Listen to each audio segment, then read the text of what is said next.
Өткен бөлімде алдыңғы бой мен бачогын осылай бейкамен тігіп алдық. Енді бүгін артқы бой мен бачогын біріктіріп тігетін боламыз. Тура осы сияқты. Өткен бөлімде тіктік қой, мынау үстіңгі жақ болды, мынау астыңғы жақ болды. Осы астыңғы жағын төбеге қаратып үтіктеп жатқызамыз.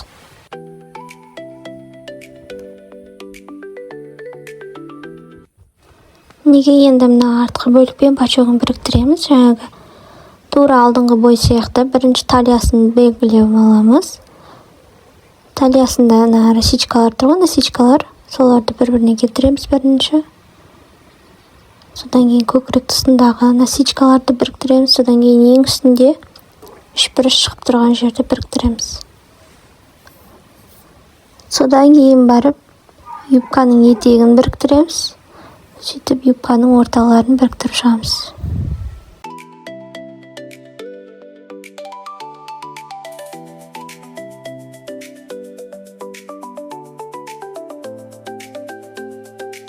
Қараңыздар, барлығын блокамен қадап алдым. Енді осы палочка көрсеткен жердің бәрін 1 сантиметрге тігіп шығамыз. Өткен бөлімде осы бейкамен қалай тігу көрсеттім ғой. Міне 4-еу осы болып шығады. Алдыңғы бойынан 2, артқы бойынан 2. Соның барлығын бейкамен өңдеп шығамыз. Оверлок болса оверлоктаймыз деп айттым. Енді қараңыздар, бізде осындай подборд деген деталь бар. Оның бір жақ шетін осылай бейкамен өңдеп шығамыз. Егер оверлок болса, оверлоктаймыз да бір қайырып тіксеңіздер болады. Міне осы жағын тігеміз қазір бейкамен. Мінекей видеодағыдай бейканың сурет жағын астына жібереміз деп, сарысын үстіне қойып, осы екеуін біріктіріп 0,5-ке тігіп шығамыз. 1 сантиметр емес, 0,5-ке тігіп шығамыз. Мына жерде бейкаларымды қосқан арасын үтіктемеппін. Міндетті түрде үтіктеңіздер, екіге айырып тұрып. Мінекей 0,5 мм-ге тігіп аламыз, барлығын басынан аяғына дейін.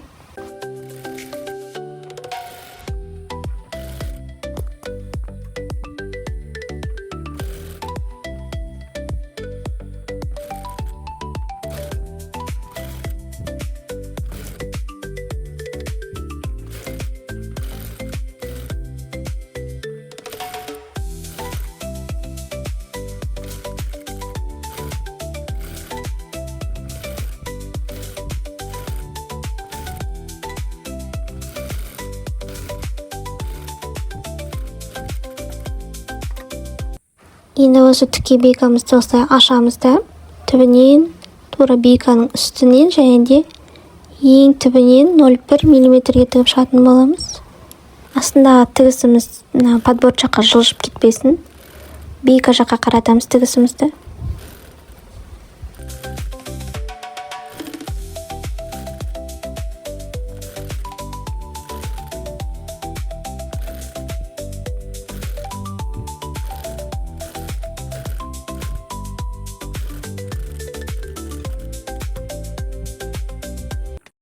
Осымен 0,1 тігісімізді беріп шықтық. Енді бейкадан 0,6 мм артық алып тастаймыз. 0,6-0,7 мм қиып алып тастаймыз.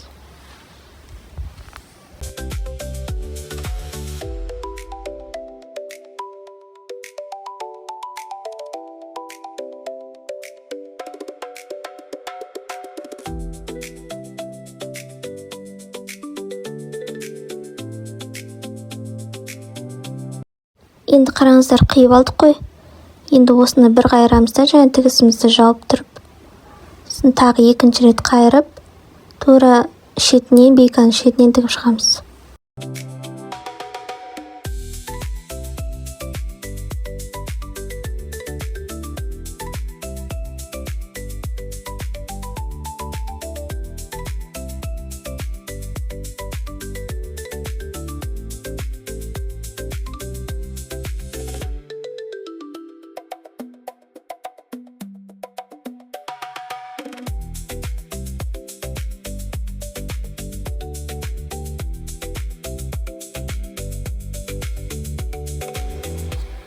Мінекей осымен подбордтың шетін өңдеуді үйрендік.